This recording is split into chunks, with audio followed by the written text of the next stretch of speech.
a mi querida comunidad de Mystery Channel, que hoy tengo el placer de presentarles a un invitado cuya trayectoria ha tenido una amplia difusión.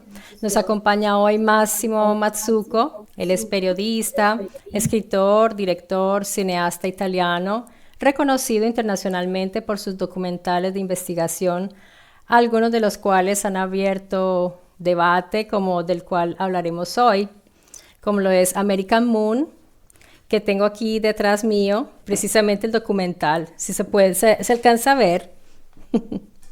Sí se ve casi todo, eso. Está bien. Bueno, Máximo, bienvenido y gracias por aceptar la invitación.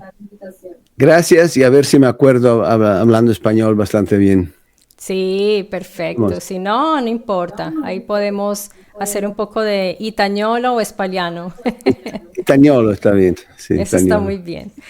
Bueno, Máximo, yo he visto tu documental, que es bastante impactante. Es un documental que dura más de 3 horas, completísima la información. Y yo quisiera que nos contaras, antes de iniciar, entrar al tema específico, me gustaría que nos contaras todo ese trabajo de producción tan grande que hubo detrás de ese trabajo. Bueno, para hacerlo todo me tomó como unos 3 años de trabajo. Pero la primera parte fue descubrir, porque yo no sabía, yo no creía hasta los años 2002, 2003, yo no pensaba que el hombre nunca había ido a la luna. Yo me creía que nos habíamos ido tranquilo.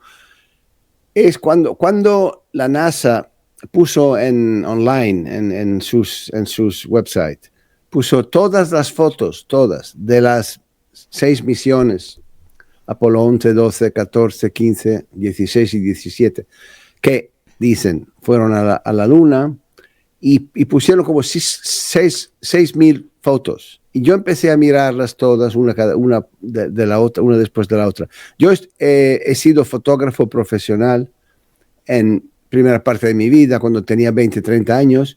Yo era fotógrafo de moda, viajaba un poco por todo el mundo. Era bastante bueno como fotógrafo, tenía buena experiencia. Eran los años 70 y 80 y hasta los medianos 90. Después me acabé y me dediqué a otras cosas. Pues tenía mucha experiencia. Cuando yo vi las fotos de la NASA en el internet, le vi los mismos exactos defectos o problemas que yo como fotógrafo tenía cuando intentaba replicar la luz del sol en el estudio. O sea, cuando eres fotógrafo de moda, por ejemplo, si tu cliente, tienes que hacer un catálogo de trajes de baño. Si tu cliente es rico, te vas a Maldivas o a las Bahamas o donde sea, o Mauricio. Si el cliente no tiene mucho dinero, te pide, por favor, puedes hacerlo en estudio y hacerlo como si fuéramos ahí. Pues lo que haces tú es, tomas una gran, ¿cómo se dice vasca? Una grande... Bañera o Una piscina. gran bañera, pero una gran piscina de arena. Atrás de la arena tú pones un panel o unos... schermo. Exacto, una pantalla. Una pantalla vertical. Y ahí en la pantalla proyectas las imágenes del mar y del sol y de todo. No del sol, del mar. Luego tomas la modelo, la pones en el medio de la arena en el estudio, le pones una gran luz fuerte que parezca como el sol. Y, 90% de la gente va a creer que es una foto que está hecha en el exterior. Pero el fotógrafo profesional sabe que no está hecha, porque la luz del sol no la puede replicar en el estudio. Y también hay otro problema muy grande.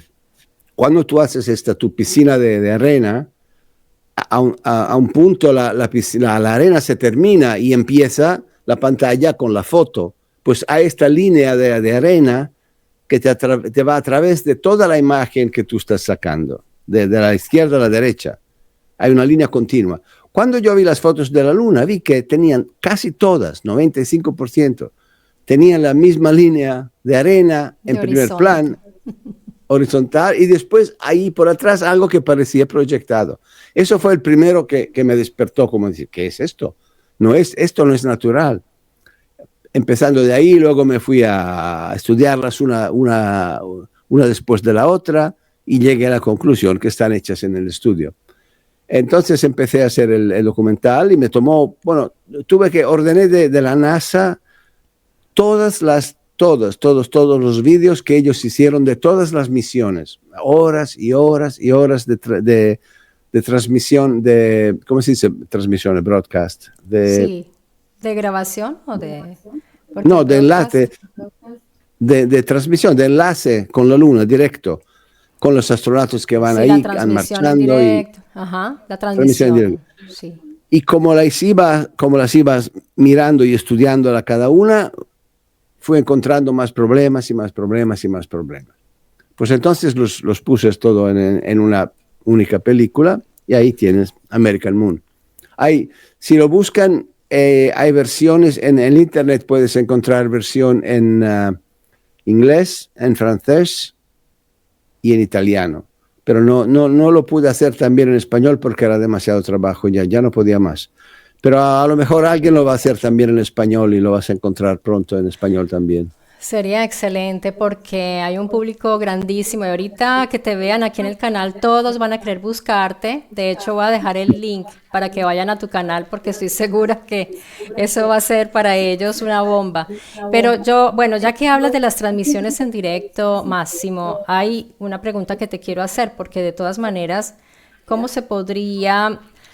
lo del Doppler y todo esto, cuando se hace una transmisión, ¿cómo se puede eso falsificar? Porque hay muchos elementos visuales y elementos que yo digo, sí, ahí definitivamente se puede intervenir. Pero en una transmisión que supuestamente está indirecta y que creo que hay terceros, ¿no? Que la están siguiendo porque están las otras agencias y ¿cómo se podría realizar algo así? Bueno, todo lo que necesitas es alguien o algo que transmita unas acciones pregrabadas, o sea, lo grabas en el estudio antes, luego lo pones en un satélite o lo echas el señal a la Luna y lo echas para atrás, porque tú puedes lanzar un señal radio a la Luna y el señal va a volver a la Tierra y a ti te parece que estás viendo algo en directo. Pero en realidad no es directo. O sea, cuando tú ves, por ejemplo, todos esos empleados de la NASA que están en la control room y que están viendo la misión en live, en tiempo, parece ser en vivo. Y cuando el astronauta baja en la Luna, todos se empiezan con las banderas y encienden los cigarros y todo eso. Todo estos... Ellos están viendo algo que no está sucediendo en ese momento. Fue pregrabado, pero les llega del espacio de una dirección, como sea un satélite o la Luna misma que se lo está mandando, y ellos se creen de estar viéndolo en directo. Es muy fácil, en realidad, muy fácil. Es que nadie lo piensa, pero es muy fácil hacerlo. De hecho, es muy interesante cuando uno sigue bien tu documental, se da cuenta que de hecho no todo el mundo sabía que estaba siendo engañado, porque siempre está el discurso de, pero son más de 400,000 personas, no sería ni la primera ni la última vez en la cual trabaja una gran masa de gente para Estados Unidos en un proyecto que no saben exactamente para qué es. Eso ya sucedió. Ya ha sucedido el proyecto Manhattan, por ejemplo, el proyecto de la bomba atómica, había 150,000 personas que trabajaron en eso a lo largo de 2 o 3 años. Puede ser 100 de ellos sabían lo que hacían de verdad. Todos los demás hacían una parte de un proyecto, pero no saben. El tío que construye a la pierna del LEM, de la máquina que va a ir a la Luna, no sabe si va a ir, por cierto o no. Él construye la pierna y se la entrega como se la ordenaron y ya su parte se acabó. El tío que construye el casco, ¿cómo se dice? La tuta, sí, el traje espacial. El traje y todo. Eso hacen esto, pero no tienen que saberlo, que no va a ser por de verdad. Solamente unos 50 personas a lo mejor tienen que saberlo. Los astronautas, naturalmente, y además los que filmaron en el estudio. y ya está. Exacto. Todos los demás están engañados. Hay algo que a mí me llama mucho la atención desde que empecé a hacer búsquedas, a investigar para esta entrevista. Me di cuenta de algo, Máximo, y es que tú puedes poner en discusión muchas cosas. De hecho, hasta la Biblia la puedes poner en discusión. Pues hoy día ya la gente está entendiendo que la historia se puede poner sobre la mesa y revisar. Pero cuando tú vas a hablar de este argumento, mamma mía, de verdad que ahí te encuentras con un muro moral inatravesable, o sea, es algo intocable, sacro, realmente. Me di cuenta que hay una parte muy sensible, como lo es los astronautas, y esto lo usan mucho los debunkers, porque de hecho he visto en entrevistas que empiezan con este discurso, en el caso de Pablo Activísimo, Activísimo. dice, sí, él dice al inicio de una entrevista, ya con eso pone el muro moral altísimo. Dice, algo que me rompe el corazón a mí es ver cómo les dicen que son mentirosos, esto. Entonces ya ahí, cómo acercarse a este argumento. Es increíble cómo hay tanta gente y canales dedicados a hacer el debunking, y se volvió un tema sagrado, prácticamente es un tabú. Lo que hoy estamos haciendo nosotros es ganarnos el odio de muchas personas, porque si tú ya predispones a la gente que estamos diciéndoles mentirosos a los astronautas, que estamos tocando esa fibra tan sensible, eso atrae muchos ataques y es algo muy emotivo también. Yo creo que la razón es que los viajes a la Luna representan el punto máximo de la historia y de la tecnología del Occidente. Y si tú pones en discusión este primato, ¿un primato? ¿Se Sí, dice? sí está bien. Este primato, pones en discusión la base en la que nos creemos mejores de todos. Por esto no puedes destruir la idea de los viajes a la Luna, porque si destruyes eso, pues nosotros somos solamente normales como todos los otros en el mundo, ya no somos superiores. Y mucha gente esto no lo acepta. Y la base del pensamiento que dice que el Occidente es superior son los viajes a la Luna. Hasta ahora, oficialmente, los estadounidenses son los únicos que lograron llegar a la Luna. Pues ahí somos superiores, ¿entiendes? El problema es que ahora que intentan devolver de verdad, porque ahora yo creo que el programa Artemis está intentando de verdad de ir por la primera vez, ahí encuentran unos problemas enormes. ¿Y cómo es que estos problemas no había hace 60 años? Les salió todo Hace perfecto. 60 años fueron 6 veces entre 69 y 72, o sea, en 3 años fueron 6 veces, cada 6 meses se iban y volvían. Es como ir a la ciudad a comprar patatas y a comprar el vino y volver a hacer la spesa, como se dice, hacer la spesa. Exacto. Pero, sí. Nada, y no tuvieron problemas y todo fue fácil, el cohete se fue tranquilo, la circunnavigación. Ahora todos los problemas, ¿cómo es? La radiación, improvisamente la radiación es un problema insurmontable. ¿Cómo lo hicieron hace 60 años? ¿Por qué no utilizan la misma tecnología que tenían ahora? Entonces, pues ahí la respuesta yo creo que la tienes. Ahora intentan ir de verdad y tienen muchísimos problemas. Y aún no han ido. Le continúan a retrasar la fecha de la salida y no sabemos cuándo. Y tenía que ser en 2016 y luego se fue a 2018, 19, 20, 22, ahora 24. Ahora ya estamos a 27, 2027 por el aterrizaje en la Luna, el Artemis 3. Y continúan a empujarlo hacia el futuro. ¿Por qué? Ahí es una cuestión muy importante, muy interesante.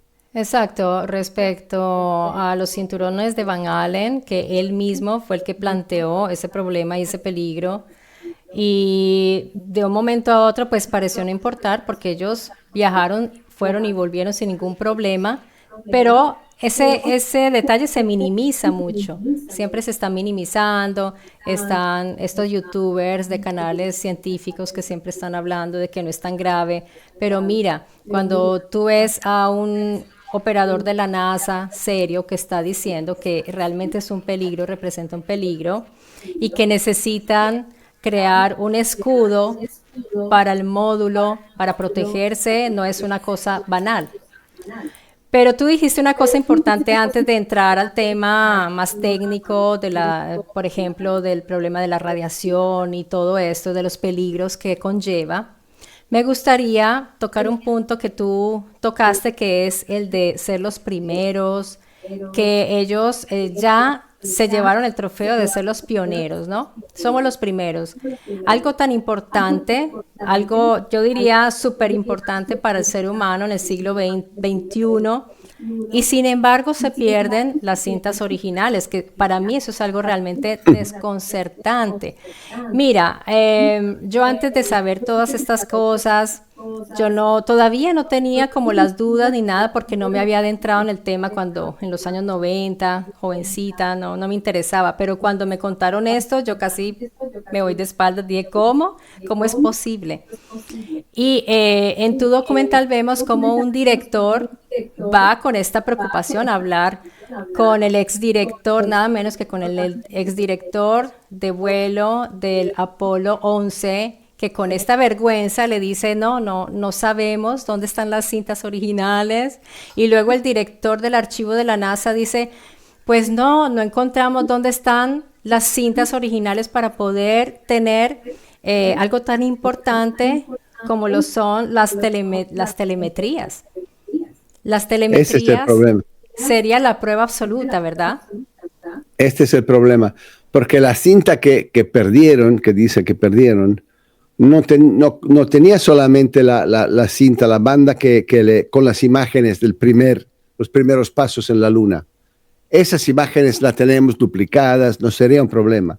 En la misma cinta había también todos los datos de telemetría. Y si tú pudieras leer esos datos hoy, tú podrías ver si el Apolo está de verdad en la Luna o si está circulando alrededor de la Tierra. Pues esto yo creo es el motivo por qué lo perdieron, porque nadie lo pudiera ver. Porque los primeros pasos en la Luna, las imágenes las tenemos y están duplicadas millones de veces, no es un problema. Pero los datos telemétricos son muy importantes y desafortunadamente esos no podemos verificarlos.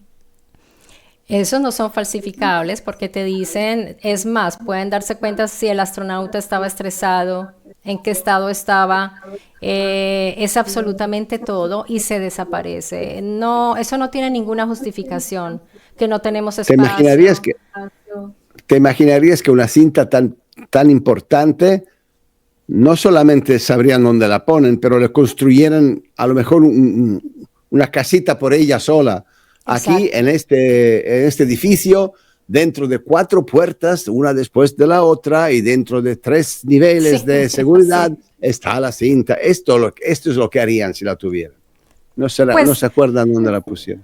Pues la huella, ¿qué vas a decir? Por ejemplo, mira la huella de Armstrong, que está allá todavía y no dejan acercar a nadie porque han querido ir a mirar y dicen, no, porque de pronto se mueve la arena y se borra la huella. Ahora te das cuenta cuánto es importante, entonces quieren volver eso como una zona museológica. No fly zone. Exacto. Para no ir a mirar a ver si está. Porque en los años, yo creo alrededor de 2010 o 12, la sociedad de Google lanzó como un premio. Era, no sé cuánto, $30 millones al primero que lograra llegar a la Luna con un pequeñito, un aparejo pequeñito automático y lograra acercarse al lugar del aterrizaje en la Luna y filmar lo que queda en la Luna. Eso se llamaba Google Prize, el premio de Google. Creo que era como $30 millones. Y inmediatamente la NASA dijo, no se puede acercar, y pusieron como se llama no fly zone, o sea, en la zona donde no puede acercarte, de 2 kilómetros. alrededor de los lugares del aterrizaje del Apolo. Esa es otra historia muy, muy, muy extraña. Hay muchas, hay muchas. Y cuando las ves todas juntas, mi opinión es que hay una sola explicación. Si pierde, y otra cosa importante que tú tocaste antes, la cuestión de la comunicación audio. Cuando tú estás 380.000 kilómetros de distancia, si yo te hablo y tú estás en la luna, yo te digo, ¿cómo estás, Marta? Y va a tomar 1 segundo y medio, un poquito más, 1:06, para que tú me oigas. Luego tú me dices, muy bien, Máximo, y es a otro 1 segundo y medio para que vuelva. O sea, de cuando yo te acabo mi pregunta a cuando empiezo a oír tu respuesta, tiene que pasar como mínimo 3 segundos y 2.2. Y si eso es si tú me contestas inmediatamente, o sea, sin esperar. Hay conversaciones en las cintas de la NASA en las que la respuesta de la Luna llega después de 1 segundo. ¿Qué tal, Marta? Bien, gracias. ¿Pero dónde estás tú, Marta? ¿Estás en el otro cuarto? Porque si estuvieras en la Luna, tendría que tomar... Esa es otra cosa que no pueden explicar. Esa es otra cosa que... Y yo te voy a que no pueden decir, mira, yo no sé si tú has visto esta entrevista que le hizo Máximo Polidoro a Activísimo en su canal. Me causó mucha simpatía porque, a ver, Activísimo responde ante este cuestionamiento que le hace Polidoro. Le dice, bueno, pero ¿por qué así tan rápido esa respuesta? ¿Sabes qué responde Activísimo? Dice, mira, lo que pasa es que cuando hay una constante comunicación y ya se conocen bien las personas, se responde rápido. Es más, ya sabe cuál es tu pregunta, entonces te responde. Mira, yo me quedé, entonces él como que cayó en cuenta de lo que acababa de decir y después dice, no, pero la explicación oficial es que generalmente cuando, por ejemplo, la NASA realizó sus documentales, ¿qué hicieron? Editaron y cortaron esos espacios. ¿Te puedes imaginar, Máximo? Un hecho histórico, estamos hablando de un hecho histórico tan importante y ellos se ponen a cortar porque es que hay un silencio muy largo entre la respuesta y la pregunta. Eso no tiene ningún sentido. Según ellos, lo han cortado solamente en 3 lugares, dentro de, creo que son 500 horas de conversación. O sea, tú tienes 500 horas en las que siempre hay el delay, el retardo. El retardo. Sí, retardo está bien. El retardo de 3 segundos. La latencia pero también. solamente en tres momentos lo cortaron. Es tan ridícula la explicación que te dice que no hay explicación. O sea que la única explicación posible es que ellos estaban en el estudio y están entrenados a esperar unos 2 segundos antes de que contesten. O sea, si tú me hablas, yo estoy entrenado a esperar contestar, pero a veces te lo olvidas. Cuando haces horas y horas y horas de grabación, adelante y para atrás, y te puede suceder que te olvides de esperar. Humano. Sí, error humano clásico, claro. Pero creo también que en esas ediciones que parece que sí realizaron, hay momentos donde efectivamente ya lo alargan, porque antes era rápido. Y ese es el original cuando contestan rápido. Pero después cuando ellos hacen sus manipulaciones en sus documentales lo alargan. Entonces, bueno, todo eso, ¿cómo no va a producir dudas? Claro, porque lo que pasa es que cuando pusieron las grabaciones online para todos para escuchar, alguien se dio cuenta que ahí faltaban los 2 segundos. Entonces lo alargan para que vuelva a aparecer normal. Pero el vídeo original yo ya lo tenía. Y ahí no puedes hacer nada, ¿entiendes? Como decimos nosotros en Colombia, de malas. ya ahí quedó ya de malas. Una de las cosas que me llama mucho la atención es que ellos siempre responden ante la pregunta incómoda de ¿por qué no logran ir ahora? Ellos dicen, no, lo que pasa es que la tecnología de antes y la infraestructura y el conocimiento, esos técnicos que sabían cómo poner el tornillito y todo, después ese conocimiento se perdió y se dejó de ir como por medio siglo y se perdió la práctica, la infraestructura, el conocimiento y no logran Mira, retomar. pero también en los años 70 no tenía práctica. Nadie había ido a la luna antes. ¿Cómo es que lo hicieron en 8 años? También en los años 60 no tenían práctica. Nadie había De ido hecho, antes. No es exacto. que tenías una tecnología que entonces ya la conocías. Se lo inventaron en esos días. Es una tontería. Este es verdaderamente. La Pero realidad. sí, pero te confirma otra vez que no tienen explicación. Porque la única explicación lógica es que ahora quieren ir por de verdad y es muy difícil. Ahora vamos, ellos saben que tienen todos los ojos observando, hay mucha Claro, presión. Cuando en el pasado, en los años 60, había una presión fuertísima que ellos mismos se pusieron, ¿no? Porque ellos mismos hicieron una propaganda muy fuerte y sin darse cuenta, ellos mismos instauraron la carrera al claro. espacio, y se vieron en un momento en el cual ya no podían escaparse de eso, o lo realizaban así o tenían que pasar por la vergüenza de decir no somos capaces mientras los rusos ya habían enviado alguno.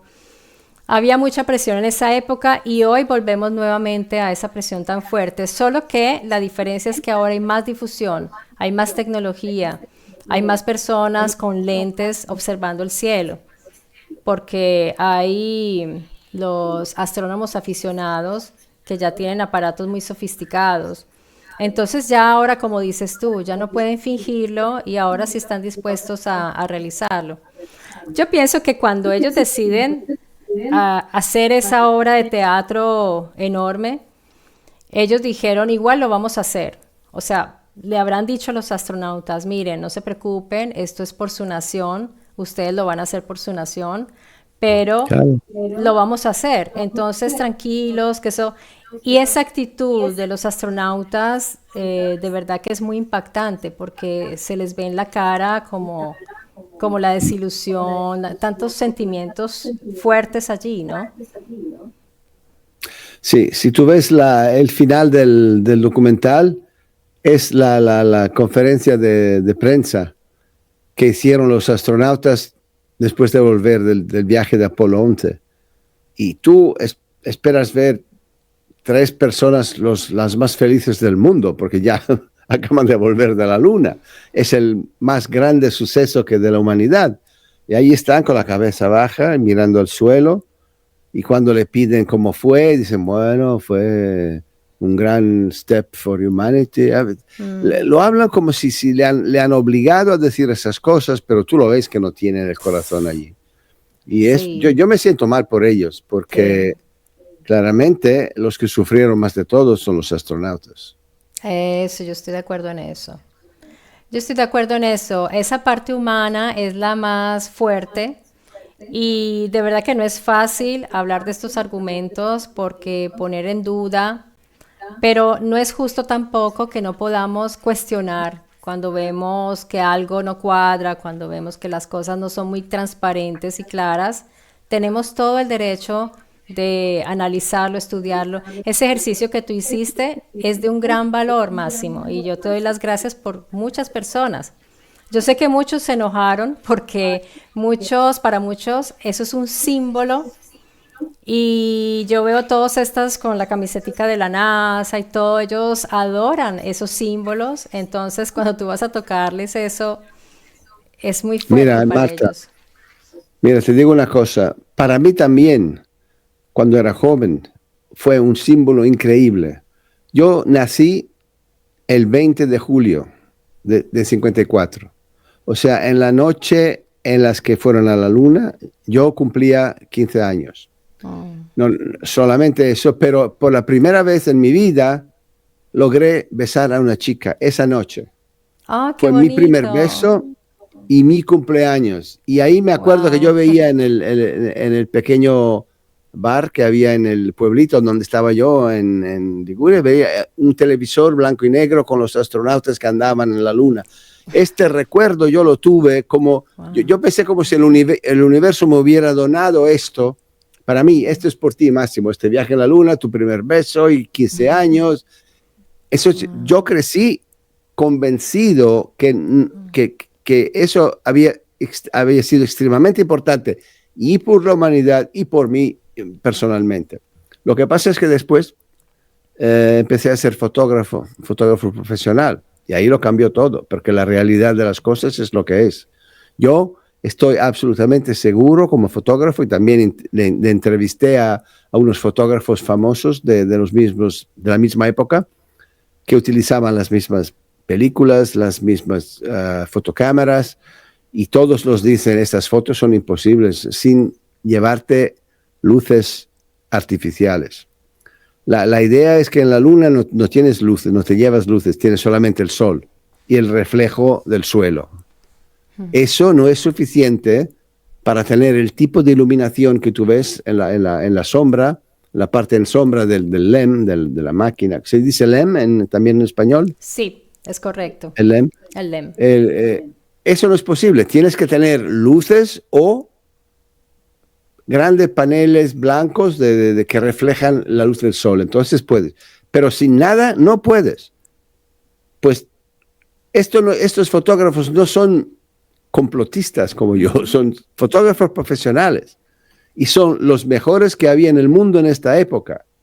Uno acabó de morir el año pasado, se llamaba Oliviero Toscani, fue el fotógrafo de la campaña Benetton en el mundo. El otro se llamaba Peter Lindbergh, un alemán, fue el que inventó las supermodels de los años 90, Cindy Crawford, Linda Evangelista, todas las supermodels. Él fue. Estas personas a mí me dijeron, mirando las fotos, esto no es posible. Con esas máquinas, ¿cómo se dice? ¿Fotocámaras? Sí, fotocámaras, cámaras Con fotográficas. esas fotocámaras, con ese tipo de película, no es posible tener este resultado. No se puede. Lo sé porque yo no logro tenerlo y ellos también. Pues ahí no hay mucha discusión. Hay solamente que aceptarlo.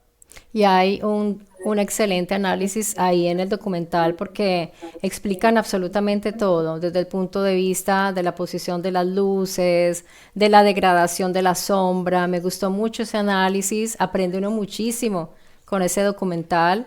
Entonces yo no entiendo cómo es posible que haya gente que... No, sí lo entiendo. O sea, la gente cuando como le tocan sus convicciones, ¿no? Inmediatamente Claro. responden de esa manera, pero a mí me parece que está muy, muy bien hecho. Y yo te quería preguntar si tú no has hecho nada respecto a lo que sucedió mundialmente cuando la gente se enfermó, que no lo quiero decir por la censura. Sí, Sería muy sí lo bueno. hice. ¿Sí? Lo hice. Se llama C. Sí, Las bien. curas prohibidas. Las curas prohibidas. Es un Ah, documental que si van a mi, ¿cómo se dice el sitio? sí, el sitio, A mi sitio, que se llama luogocomune.net, sí, luogocomune.net. tu página web. Ah. Ok, ahí en la izquierda hay la tarjeta del título de este documental que yo hice, y te muestra, te enseña cómo durante ¿cómo se llama? La pandemia Sí, la llaman. igual. Sí. Sí.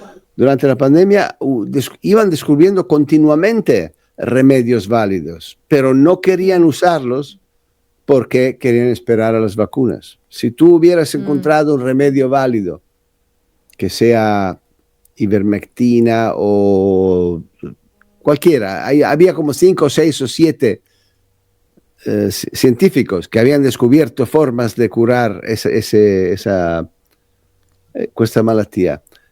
Pero no querían usarlos porque esperaban a usar las vacunas, porque las vacunas iban a llevar mucho dinero, y es lo que pasó. Gente moría que hubiera podido ser salvada porque ellos tenían que esperar que las vacunas fueran listas, y solamente las vacunas era la solución.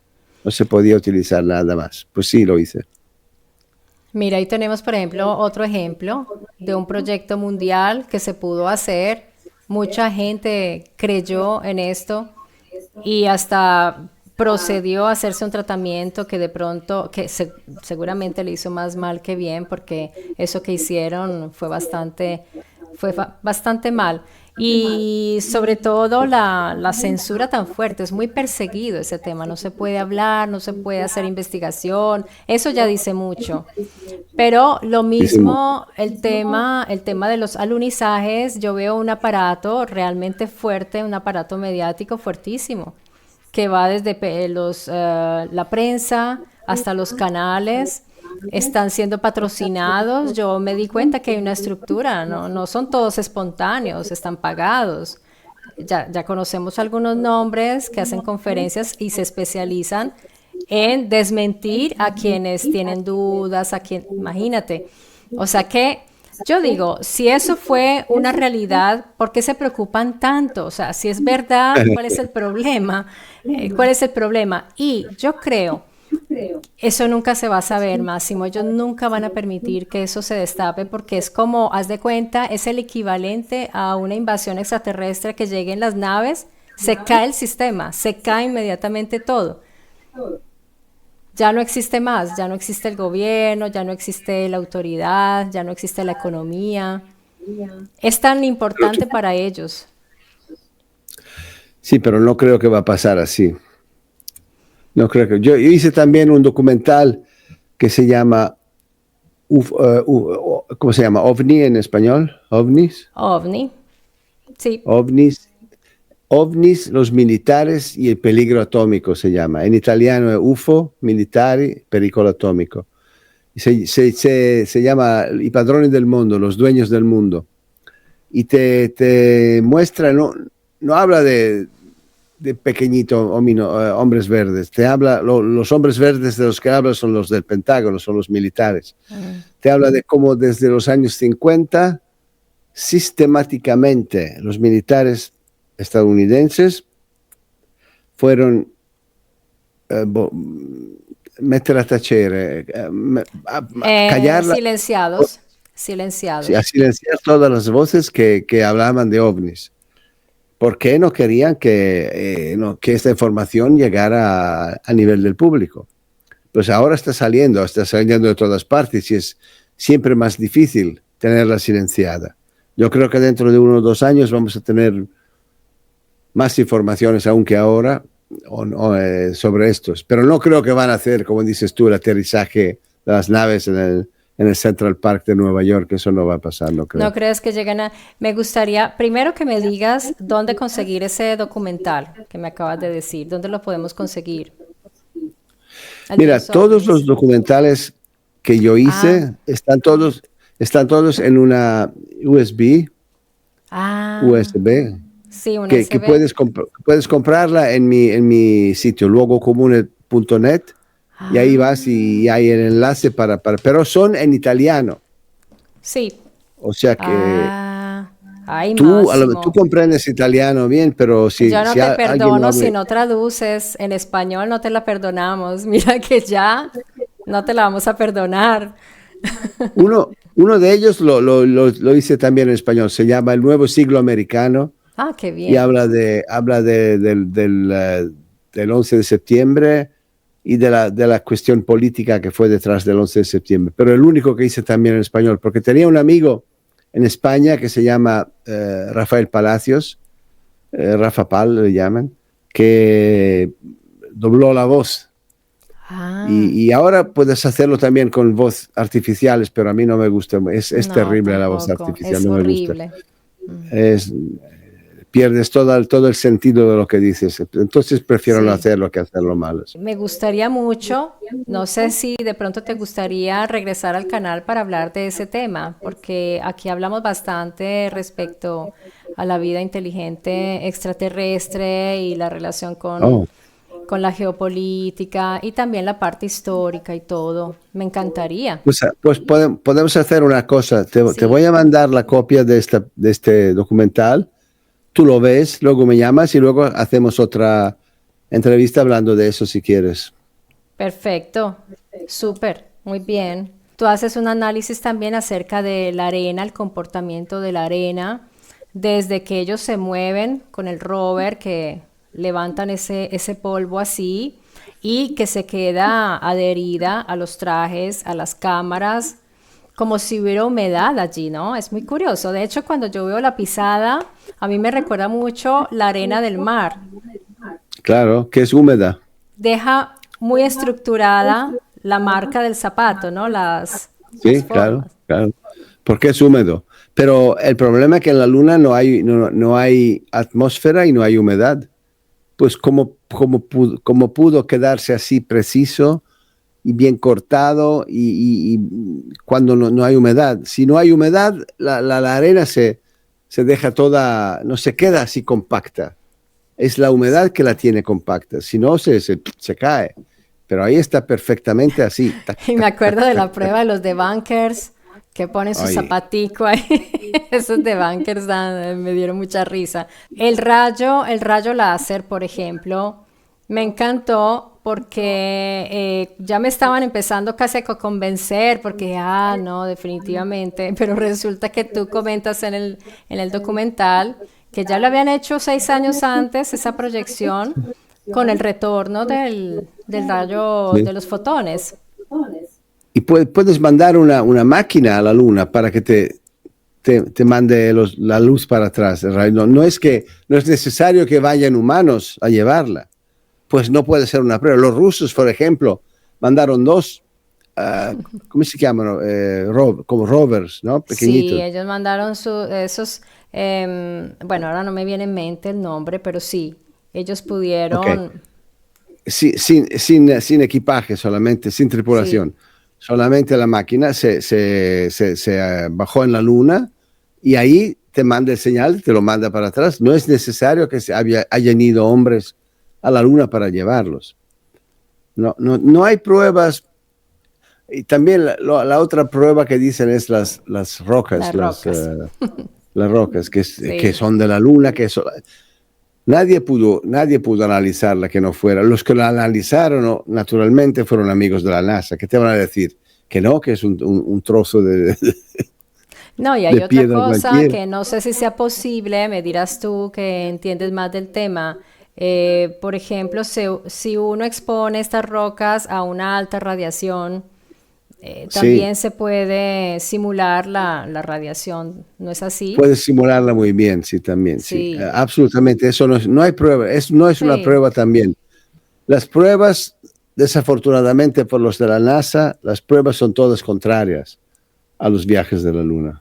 Las fotos te dicen, ¿sabes cuál es el problema?